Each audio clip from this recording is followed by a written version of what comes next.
another episode of Artists to Watch. You know what I mean? Sponsored by Terrell Cleaning Services. Also associated by the Worldwide Fleet DJs and Seed Bangers Entertainment. You know what I mean? So to start it off, just introduce yourself to the people that might know who you are and let them know what you do. All right. So my name is Ellie Rizoa. I'm from Long Island, New York. I am a sample-based producer. I guess you can say an artist. I like to make beats. I particularly chopping samples is something that I really, really enjoy doing. And that's what I base most of my sampling on. So that's the kind of producer I am. Yeah. What's up? So how long have you been producing? Since the pandemic. Okay, so what influenced you? What made you decide to start producing? It was during the start of the pandemic. It was like January 2020. Mm-hmm. It was, I guess, a whole group of people that just hopped on Instagram, and it was just a group of us that just all started together. I guess I don't know what. I guess it was like a moment in time where people were kind of trying to figure out what to do. So there was a lot of free time. And I think a lot of people took advantage of that and started focusing on things that they may enjoy. And one of them was beat making. I was first someone that was just watching from the sidelines, because I just like to, just observe and see what was going on. And then it wasn't until someone was like, have you ever considered beat making yourself? And I was like, I don't know.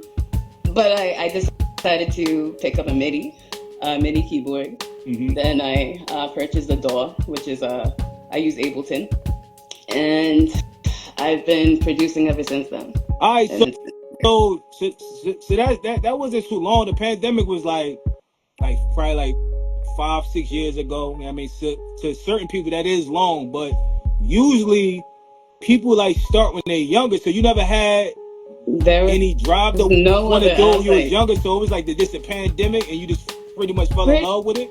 Pretty much. I've always grew up with music, but just listening to it. It was never I was never around, beat makers and people with, MPCs, and, that was never something that I was exposed to. It wasn't until, I guess, one of my favorite producers is dopest, right? He really, because I was really into anime growing up as a kid, and one of his animes, which was Samurai Champloo, which was very that kind of music, I guess. It kind of fused with my childhood, so I was trying to I guess it was the way that he kind of flows that kind of said you know what, I think I can do that kind of stuff. So I guess that's what kind of pushed me to try, at least. And yeah. so what made you because I feel like you starting to fall in love with it. That break that down. What's making you fall in love with it? So, all right. So during the pandemic, when I started, it was just basically me trying, right? I didn't really have anything that I felt like I was great at. But I noticed when it came to music, it wasn't even about competition or anything. It was just a way to express my feelings and, what I'm feeling at the moment. And it was all about learning. And one of the things I like to do is learn. And music is endless when it comes to that stuff. That's just straight dopamine. So I think that's what kind of made me be fascinated with that slowly. And it wasn't until I gave birth to my baby in 2023, October 2023. Congratulations to that. Thank you. And with that, I went through there was a pause. Okay, so let me backtrack a little bit. So there was between 2022-ish, there was a pause in my music where I was okay, this is not really going anywhere. I don't know what I'm doing. I don't know what's going on. And it was, how there's I feel a mass majority kind of hit a plateau where this is nah, this is not for me, and they just don't continue on. That was me. And I had other options. I was, I finished my degree, and I wanted to see if I can find something I can pursue with that, because I wasn't trying to, be 80 grand in a hole for nothing. And that didn't work out anyway. But it's so I was spending about a year trying to pursue what my degree was about, which is human development. I'm really into special education and kids and helping out, that kind of stuff. Um, and then when I guess, okay, so when I gave birth to my son, I stopped working. I hit like postpartum depression, and I had to get back into music. It was something that was pulling me. I was like, no, in order to keep myself sane for me and my son and everyone else in my picture, I have to do this. I have to do this. So it was more of like it was like a audio, I guess you could say an auditory diary, what I was doing. Like it was just journaling, but it was just all melodic, I guess you can say. And that's what really allowed me to heal from this and grow as a person and move on. And now it's just kind of like an everyday routine. Yeah, it sounds and it looks like to me like therapy, like it's therapeutic. Hell Like yeah. when I see you, like your videos and stuff like that, I could just tell how passionate you are about it, and that's what I love about, like when it comes to art, any type of art. You know what I mean? Because I'm passionate about music Absolutely. in all type of ways and stuff like that. So when I look for people to interview, I try to look for them type of aspects in them, like, you know what I mean? So I appreciate that's that definitely you dope. recognize that. Yeah. That's definitely dope, and it's also dope that you didn't get it like growing up before for anybody. No. Like it was the That pandemic. wasn't the You took a negative and turned it into a positive at the end of the day, because the pandemic, everybody lost people and things like that and was stuck in the house, but you found something that you actually enjoy. So that's what's up. Yeah, for sure. Alright. So how would you describe your sound? Because I know you said a producer. No disrespect to who that producer is. I don't know him personally. But what how would you describe your production style? Like if you had to compare it to anybody that's like it would be kind of like cause let's talk about mainstream, so anybody that's watching it could probably relate if they really not into like music. Okay, the early Kanye, Okay. Jay Dilla, Okay. that kind of vibe, mixed with Erykah Badu. What about DJ Premier? DJ Premier, yeah, you could say that too. Okay. Like a little bit of that too, for sure. He has like a very like soulful tinge to his music and very boom bappy. Yeah. For sure, I would say that. But I would say it's a mixture of those 4 to 5 people that we mentioned. Okay. Yeah. So as a producer, and you know, the boom bap type of style is really for them people that could really rap. Like when it comes to your production, I don't know if you have anybody rapped over your beat, or have you sold any beats and stuff like that. Yeah. Will it come to a point that you choose who you want to work with, or at the end of the day, it's just strictly business? No. Anybody want to buy a beat? It's not strictly business with my music. I kind of like, it's one of those things where it's like I made it with good intentions, and I want to make sure whoever I pass it to is going to continue that good energy with my music. Like that's my main objective with that. So like I really go into like, okay, when you're talking about like boom bap stuff, I like storytelling type of rap. That kind of stuff I feel like is like Common. He's one of those people that I feel like shout out to Common, for sure. Talib Kweli, you know what I mean? For sure. They are the storytellers. That's the kind of music I gear myself into, and I feel like no disrespect to the people that kind of like to rap about day-to-day stuff. Yeah. But it's always like things that I feel like people can relate to on like a deep level. That's the kind of lyrics I lean towards. So that's the kind of lyrics, I guess, I would like to add on to my music if I had to choose an artist or something like that. All right. So have you been working with any artists? I have. Like what? So I have a few collaborations. Mostly it's been like, I guess you can say instrumental, but there have been a few where people have put on their lyrics on top. There is it came out a couple of months ago. It's called Pain Mentally. That's a collab I had with an artist called Phil Jones, and it was a very like feel good type of vibe, and it was it worked well with the melody. It was kind of like it's hip hop, but like a sensual type of hip hop, and which was cool. So it was kind of like, it wasn't, the lyrics wasn't talking about, like getting a whole bunch of girls. It was talking about one particular girl he was trying to pursue, which is like, all right, like I feel like that's the kind of lyrics I've always gravitated towards. Oh, all right, that's what's up. So far as like as a producer, like you, how far you want to take this producing thing? Like you see yourself being like doing big like artists, like you said, like a Kanye West, like a Talib Kweli, I or think I want to be as, not when it comes to the major labels and all that stuff. I want to stay away from that. I like to be I guess as much as control of my own circle as possible, but I know that that will only take me so far. So I want to see how far I can take myself and see how I feel with that. And if it's not what I feel like I am satisfied with, then I'll pursue more. But I want to feel comfortable with what I can do personally before I start looking for others for, I guess, before I start, I guess, pursuing higher objectives and stuff.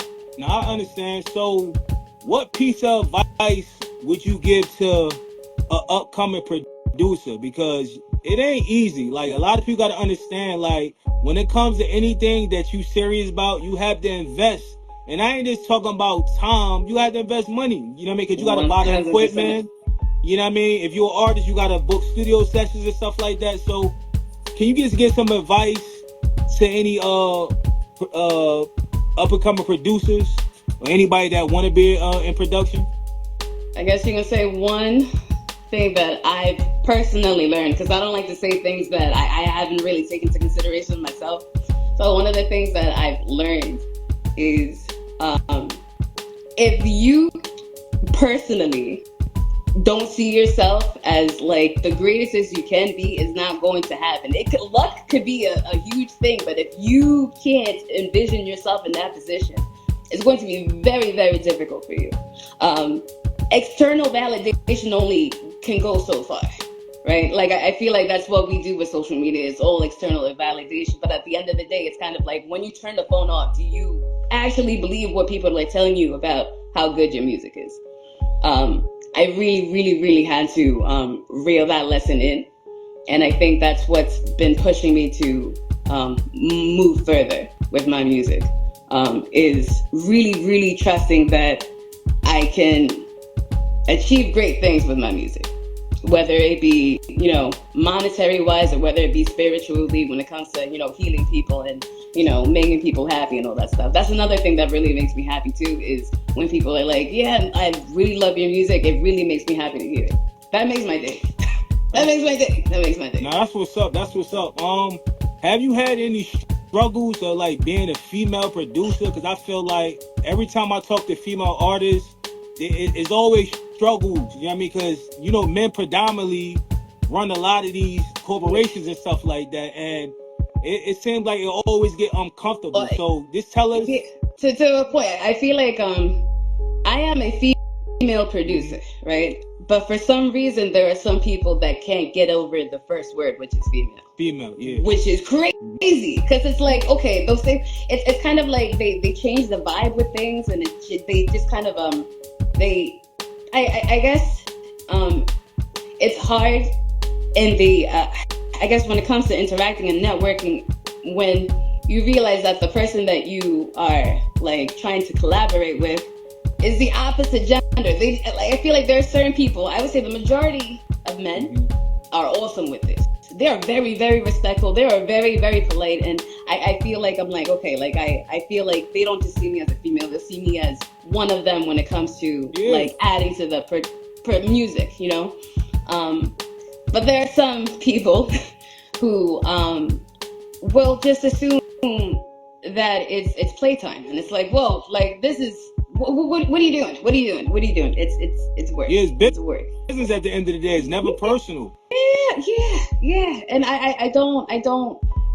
With those people, there's a vibe that they kind of give out immediately, and that's when I don't even like give them any attention. I just kind of like ignore and focus on the people that are really vibing with my music and what I'm trying to pursue. It's kind of like, There are other women that they could pursue that are kind of looking for what he's looking for. Like, No, I I'm not one of them. understand. Yeah. I definitely understand because I feel like, to be honest with you, I prefer to work with females. Like, you understand what I'm Hmm. saying? Because at the end of the day, like, I already know if I'm giving her some great advice, you know what I mean? She gonna take it. I feel like when you work with men, it's always like, A nah, this competition. and that. Nah, let's get to the Yeah. business, man. Like, I'm starting to learn that, you know what I mean, as I do this more. So, For sure. um, I just want to say this while I got you online, that continue to do what you've been doing. Like, you understand what I'm saying? I found you this Thank off you. of, I believe, Instagram sponsor or whatever, and I'm like, I don't know too many female producers, so that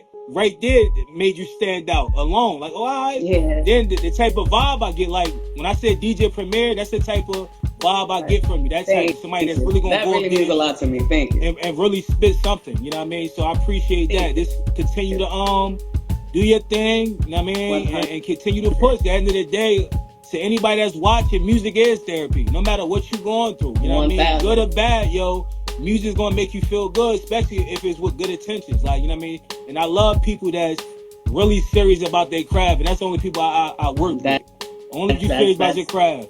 But exactly. before we get about here, just let people know where they could follow you at, you know what I mean? Where they could, if they want to do business with you, they need some beats, and why should they support you? Wow. Okay. So if you want to reach me, Instagram is like my main hub.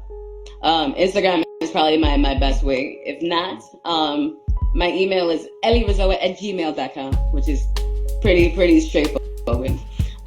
But you will most likely get through to me quicker if you just DM me. Why should people support me?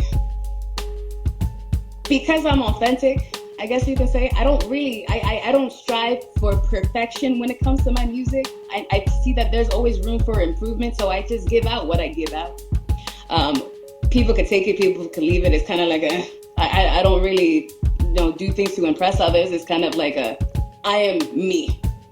um, so I think it's kind of like whoever vibes with me, support me. I will support you back. That's kind of like but if you don't, it's not the end of the world for either of us. That's a fact. That's a fact. Yeah. I want to appreciate you for, you know what I mean, Thank taking you. time out of your day, you know what I mean, to sit down and introduce yourself to me and everybody that's probably watching, you know what I mean? I really Um, appreciate it. if you're available July 17th through the 21st, you know what I mean, Hmm. my DJ team, the Fleet DJs, they having a 14th annual music conference. It's Okay. a big conference with different type of industry execs, tastemakers, DJs. I mean, if you're available in Atlanta, Georgia, I could DM you, you know what I mean, the information, you know what I Okay. mean? I think it'd be a Yeah, for great sure. opportunity to gain some exposure. For sure. This is actually gonna be my first year there, but like I said, this is a 14-year doing That, it. You know what I mean? yeah, I hear So you, I'm man. gonna I send hear you you, man. all the Thank you. information, and once again, thank you for, you know what I mean, I for sitting down, appreciate this. chopping it up, Thank you. I and you enjoy the appreciate you rest of so your much, day. man. And we definitely gonna be in contact for sure. 1,000. Thank you so much. Have a good day, all right? You too. Bye All bye. right.